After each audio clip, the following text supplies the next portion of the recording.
Bonjour et bienvenue dans ce webcast proposé par HubOne. À l'heure du travail hybride, proposer une expérience de communication harmonisée au sein de l'entreprise est primordial. Il est également important que ces outils puissent s'interfacer avec les applications métiers. Pour évoquer ce sujet, j'ai le plaisir de recevoir Naeva Measso, responsable marketing, produits, réseau et communication chez HubOne, qui est une entreprise filiale d'Aéroports de Paris. Bonjour Naeva. Bonjour. Ainsi que Didier Lambert, fondateur de Uptic, une plateforme de veille et d'information sur les communications unifiées. Bonjour Didier. Bonjour Robin. Alors pour commencer, quels sont les critères peut-être les plus importants pour une entreprise pour choisir une solution de communication qui lui sera adaptée? Alors le premier élément, il est évident mais il est toujours bon à rappeler, c'est qu'il faut que la solution soit adaptée aux besoins de l'entreprise. Et ces besoins, ils sont multiples et hétérogènes. Donc de toute manière, il n'y a pas une solution qui va correspondre à tous les cas. Donc il n'y a pas de solution universelle, contrairement à ce que certains voudraient nous faire croire. Ensuite, un point important, je pense, c'est la question du dimensionnement. Aujourd'hui, les sociétés sont amenées à affronter des changements dans leurs activités. Ils peuvent être dus à la malchance, une société qui ne fonctionne pas comme elle voudrait, ou simplement à des questions de saisonnalité. Et il est vraiment important que ces outils de communication ils soient en mesure de suivre ce mouvement-là, soit à la hausse, soit à la baisse. Donc ça, c'est un point, je pense, un critère, je pense, important. Un troisième élément important, c'est les capacités d'intégration. Parce qu'aujourd'hui, quand on déploie une solution dans une entreprise, il y a en général déjà un existant, à moins qu'on soit une start-up, et la solution qu'on va choisir, elle doit être en mesure de venir alimenter et valoriser ce qui a déjà été mis en place, dans lequel en général on a investi un petit peu d'argent. Donc c'est un troisième critère qui a toute son importance aujourd'hui. Évidemment, les critères sont beaucoup plus nombreux que ça. On ne va pas tous les passer en revue, mais je pense que ces trois-là sont quand même les plus évidents en tout cas. Et nous, ce qu'on se rend compte aussi chez nos clients, c'est au-delà d'un fournisseur de solutions, c'est surtout un partenaire qui recherche, un partenaire qui saura les conseiller, les accompagner, comprendre leurs besoins et leurs métiers, justement pour adapter la solution à leur quotidien et à leurs usages. En fait, une solution, malgré tous ces critères, elle se ressemble toutes plus ou moins maintenant, même si elles viennent certaines du monde de la téléphonie, d'autres plutôt des acteurs de vidéoconférence. C'est vrai qu'on se rend compte qu'il y a certaines solutions qui sont plus adaptées au métier des cols blancs, qui ne nécessitent pas forcément beaucoup de spécificité, alors que les cols bleus ont encore ces besoins un peu terrain, très concrets, qu'il faut du coup adapter avec la solution. Très bien. Et alors, justement, quels sont les avantages de cette intégration de la communication dans les applicatifs métiers? Alors, ils sont multiples. Là encore, un des premiers avantages que je vois, moi, c'est de lutter contre un phénomène qui s'est développé depuis 2 ou 3 ans, qui est la multiplication des applicatifs au sein des entreprises. Aujourd'hui, il y a des stats qu'on voit sortir qui indiquent qu'un collaborateur, il va utiliser jusqu'à 6-7 applicatifs pour faire ses tâches dans la journée. Ce qui fait qu'il y a une déperdition de temps, de passer d'un applicatif à l'autre. Et ça, c'est un phénomène qu'on a tous constaté, je pense même individuellement dans son travail. Et donc l'intégration permet de lutter contre ça. C'est-à-dire aujourd'hui, un agent de centre de contact, par exemple, qui va travailler avec son interface de centre de contact, mais qui s'appuie sur un applicatif métier qu'on appelle CRM, donc de gestion de la relation client. Cet agent, il va pouvoir passer d'un contenu typiquement outil centre de contact au contenu orienté client dans le CRM, tout ça sur une interface intégrée et unifiée. Donc ça, c'est vraiment un point particulièrement important. Très bien. Oui, c'est vrai que le fait d'intégrer un applicatif dans une suite d'autres applicatifs, ça permet aussi de rationaliser les terminaux, parce qu'on ne se rend pas compte, mais en fait, historiquement, et on le voit nous avec les compagnies aériennes, un besoin était égal à un terminal plus un applicatif, et le fait d'intégrer finalement cette suite d'applicatifs dans un seul et même terminal, ça permet justement de ne pas se retrouver avec la petite ceinture avec tous les terminaux, et donc forcément ça aide aussi le quotidien de ces utilisateurs. Et là où avant on avait des silos, c'est-à-dire qu'on avait la téléphonie d'un côté qui était gérée par les achats et toute la suite informatique qui était gérée par la DSI, aujourd'hui finalement la téléphonie devient une composante de cette de cet écosystème. Une composante critique qui reste, voilà, le besoin de téléphonie reste, enfin de communication en tout cas reste hyper critique pour plein d'entreprises. C'est un peu le nerf de la guerre pour certains et pour certaines, notamment typiquement le trafic aérien est très dépendant de cette partie-là. Donc c'est pas parce que voilà, il faut vraiment que ce soit intégré pour faciliter le quotidien de ces utilisateurs. Je voulais rajouter, je profite, effectivement, je sais que c'est un point sur lequel Boine est particulièrement attentif, c'est les questions d'appropriation de ces outils-là. Ça ne sert à rien de déployer des solutions parfois dispendieuses si elles sont utilisées à 10% de leur capacité.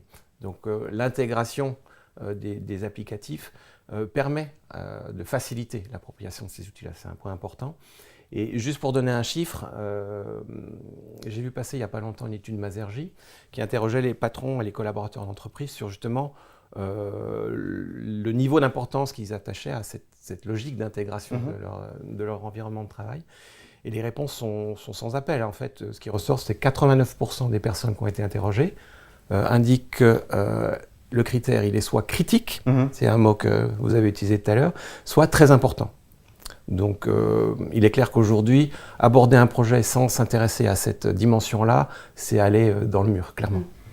Et justement, vous avez tous les deux détaillé les nombreux avantages que ça peut avoir d'effectuer cette intégration. Quels sont pour les entreprises aujourd'hui les principaux freins à cette intégration de la communication dans les applicatifs métiers? Alors, je dirais que le premier, c'est de savoir où en est l'entreprise de sa transformation digitale, parce qu'il y a toujours un décalage entre l'envie et finalement la réalité et la maturité finalement de l'applicatif. Donc c'est voilà, savoir est-ce que l'applicatif est en mesure finalement d'être intégré ou d'intégrer une solution de communication. Donc ça c'est le premier point. Le deuxième c'est aussi l'ouverture des applications, notamment les API. Et au-delà de l'applicatif en lui-même, c'est aussi l'écosystème informatique de l'entreprise. Est-ce qu'elle autorise l'ouverture de ports, enfin pas mal de choses comme ça qui potentiellement peuvent être des freins à la bonne utilisation de l'applicatif qui est intégré. Et je dirais le troisième frein, c'est la complexité de garder la cohérence quand justement les évolutions de ces applicatifs poursuivent leur chemin de part et d'autre. Il faut qu'on arrive à garder que l'intégration soit cohérente et continue de perdurer sur le cycle de vie de ces deux applicatifs-là. Oui, c'est un point, je partage complètement. On voit bien les questions d'interopérabilité des applicatifs, elle est clé. Elle est d'autant plus clé qu'aujourd'hui, on est de plus en plus souvent sur des architectures type SaaS, donc on va aller chercher une fonctionnalité ou quelques fonctionnalités dans le cloud, pour prendre un mot un peu galvaudé, mais néanmoins à la mode. Et donc ça peut faire des choses très sympathiques. La question, c'est qu'à partir du moment où ça c'est basé sur un connecteur ou un API qui a été développé, quand d'un côté ou de l'autre il y a une évolution, comment on gère ça? Voilà. Donc, un des arguments qui est mis en avant sur le cloud, qui est de dire les questions de mise à jour sont du passé, c'est pour moi un argument, alors peut-être pas faux, mais à prendre avec toutes ses limitations. Parce qu'il y a quand même la mise à jour qui est faite par l'éditeur, même si la solution est en mode SaaS, et que cette mise à jour, elle a des impacts sur les questions d'interopérabilité qui ont pu être développées par une entreprise sur un sujet donné. Très bien. Et de façon un petit peu plus concrète, est-ce que vous pouvez partager avec nous des exemples justement d'applicatifs métiers où l'intégration de la communication a apporté à l'entreprise une réelle valeur ajoutée?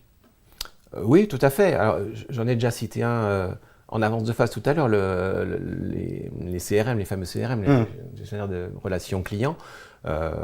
C'est assez évident qu'aujourd'hui, quand on est un agent, voire un commercial, tout simplement, on n'est pas obligé peut-être d'un agent en centre de contact, la capacité de pouvoir, depuis ce fameux CRM qui est quand même l'outil de base, en général, quand on fait de la prospection, pour suivre ses dossiers, suivre ses clients, les contacter, pour avoir depuis la fiche du client, appuyer juste sur une touche pour passer un appel vocal, voire envoyer un SMS, parce que maintenant c'est aussi faisable, voire utiliser n'importe quel canal en fonction de ce qui a été décidé en termes de stratégie par l'entreprise, c'est quand même un sacré plus.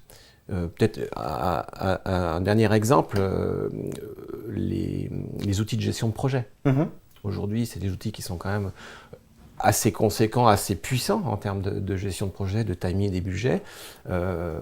Avoir la capacité au sein de ce type d'outils de pouvoir de la même façon qu'un commercial pour appeler son prospect, appeler quelqu'un de l'équipe pour faire un point d'avancement, pour monter une réunion, qu'elle soit en audio ou en vidéo, c'est quand même extrêmement utile et on gagne en productivité. On retombe sur le terme qu'on a utilisé auparavant.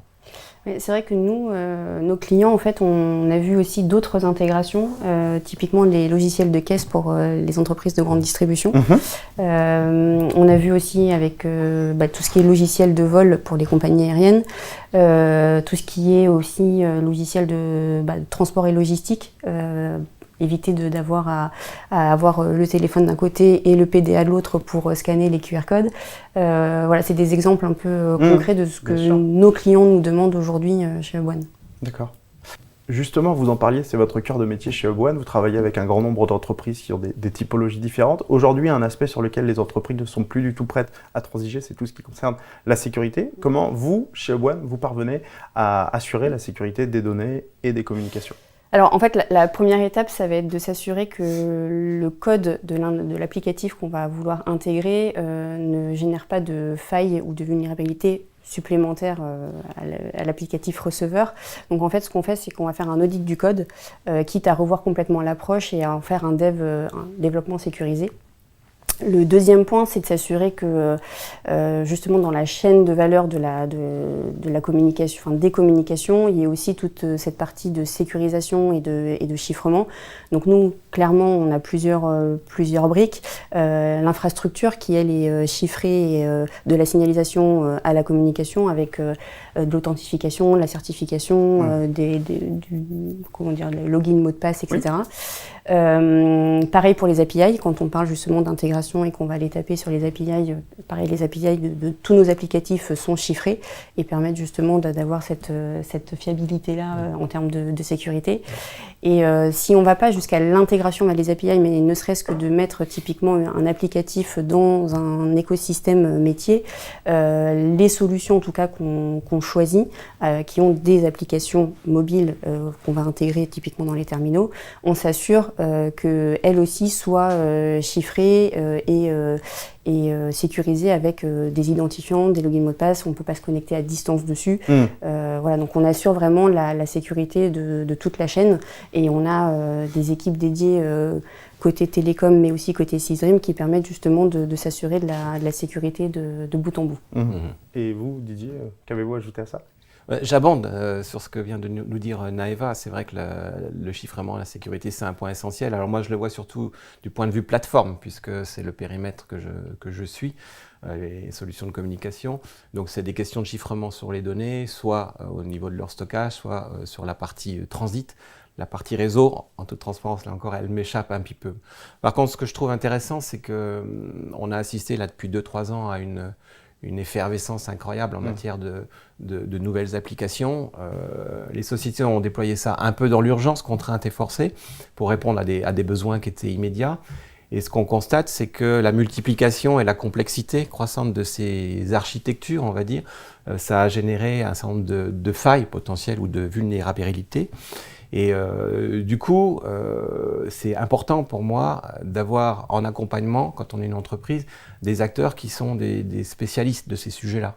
Parce qu'on le voit bien, malheureusement, la cybersécurité ou la sécurité dans son ensemble, que ça soit sur les données en elles-mêmes ou sur les architectures, c'est un élément, comme vous le disiez en introduction, qui est incontournable.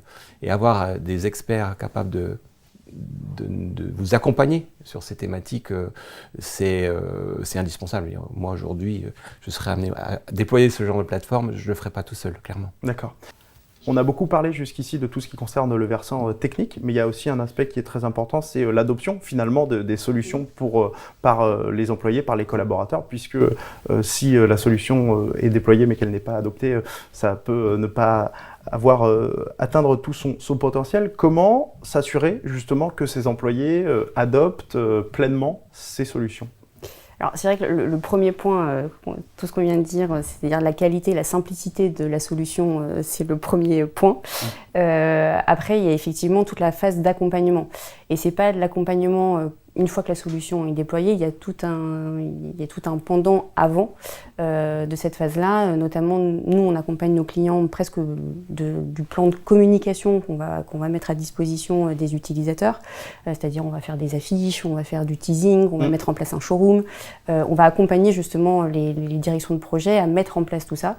Ensuite, il y a bien évidemment, ce que je disais en préambule, un côté un peu de vie ma vie, c'est-à-dire qu'on va aller à l'encontre des utilisateurs pour comprendre comment ils utilisent leurs outils aujourd'hui et leur faire un peu un avant-après, pour leur donner aussi cette envie d'utiliser nos solutions. Après, bien évidemment, il y a toute la partie pendant et après, avec des formations, avec la mise en place de webinars, la mise en place de guides, de vidéos tutos. Ça nous arrive aussi même de créer des sites pour nos clients, typiquement, où on va mettre à disposition tous ces contenus qu'on crée. Les ressources, oui. Ouais. Donc il y a pas mal de choses à faire, et c'est vrai que pour le projet de migration, ou en tout cas de changement de solution, il ne peut qu'être réussi s'il y a une bonne adoption et un bon accompagnement. Sinon, effectivement, c'est voué à l'échec, et c'est pas la solution en elle-même qui sera le problème, c'est vraiment toute la phase d'accompagnement qui est autour. Didier, vous vouliez réagir ? Oui, effectivement, ces questions, elles sont incontournables. L'adoption, on en a parlé quasiment dès le début de notre échange, et je pense qu'il y a deux pistes ou deux réflexions qu'on peut proposer. La première, c'est qu'aujourd'hui, on a la chance, je vais dire, d'avoir sur le marché des solutions, quelles qu'elles soient, qui sont quand même de plus en plus modulables, de plus en plus personnalisables. Et donc ça donne l'opportunité, quand on travaille avec un acteur qui est expert sur ces sujets-là, de quasiment co-construire la solution qu'on va déployer. Donc toutes les logiques qui étaient évoquées auparavant par Eva, on les retrouve là, au travers de ces nouvelles capacités qui n'étaient pas aussi puissantes il y a encore quelques années. Ensuite, en matière d'adoption, l'autre point de réflexion, en tout cas, que je propose, c'est effectivement les questions de simplicité. Et on parle beaucoup d'ergonomie. Je crois que malgré les capacités d'intégration qu'on commence à voir, il y a encore pas mal de choses à inventer, notamment sur les questions de mobilité. Je sais que c'est un point qui est relativement fort côté Upone, la mobilité. Et le fait d'avoir un outil de communication puissant, mais qui soit accessible de manière simple sur son mobile, de manière sécurisée, c'est un sacré enjeu, un sacré défi. Donc, encore une fois, l'adoption, elle se crée par la co-construction en amont, elle va se créer par l'ergonomie aussi au moment de l'utilisation. Ce qu'on peut peut-être ajouter en guise de conclusion, en tout cas pour moi, sur ces questions d'adoption, c'est qu'on commence à voir sur le marché des éditeurs qui ont bien compris cette problématique de complexité potentielle, ce problème d'adoption, je ne sais pas quel est le mot français à utiliser, de leur solution. Et en fait, ils commencent à intégrer dans la plateforme elle-même des modules d'auto-formation. D'accord. Ou des tutoriaux en bon français. Et ça, je pense que c'est une tendance qui va s'accroître. Parce que de toute façon, les évolutions, elles sont amenées à évoluer quasiment au jour le jour. Et il va devenir compliqué de décider de former une équipe à un moment donné quand on lance une plateforme, et puis de l'abandonner derrière. Ça va être un processus qui va être continu dans la vie du produit et dans la vie de l'entreprise. Parce que c'est vrai que nous, aujourd'hui, on utilise donc ces solutions, et effectivement, ça commence, mais ce n'est pas encore au niveau attendu, en tout cas, de nos clients. Et c'est pour ça que nous, on crée en fait ce contenu supplémentaire, aussi parce qu'on l'adapte justement à nos utilisateurs, et on sait exactement quel est le niveau de détail dont ils ont besoin. Et c'est vrai que ce serait un vrai plus, parce qu'aujourd'hui, on n'a pas la main forcément sur les applicatifs pour pouvoir y insérer nos vidéos. Donc c'est pour ça qu'on fait des sites ou qu'on met à disposition le contenu, mais c'est vrai qu'une adoption beaucoup plus facilitée, ce serait d'intégrer toute cette partie contenu directement dans l'applicatif, avec des petits pop-up, etc. qui disent, voilà, vous voulez téléphoner, appuyez là. Parce qu'on oublie un peu aussi que l'usage, on a l'impression que la téléphonie fait partie de notre quotidien et est hyper facile d'adoption, mais ce dont on ne se rend pas compte, c'est que le métier des utilisateurs, il n'est pas de téléphoner. La téléphonie, ça fait partie de l'ADN, c'est un dû presque. Et parfois, on oublie que d'appuyer sur un bouton vert plutôt qu'un bouton violet ou qu'un bouton blanc, ça peut perturber en fait l'utilisateur. Très bien. Merci beaucoup. Merci à tous les deux pour ces éléments de réponse. Merci à vous. Merci à vous. Pour ma part, j'aurai le plaisir de vous retrouver très prochainement pour un nouveau webcast. Bonne journée!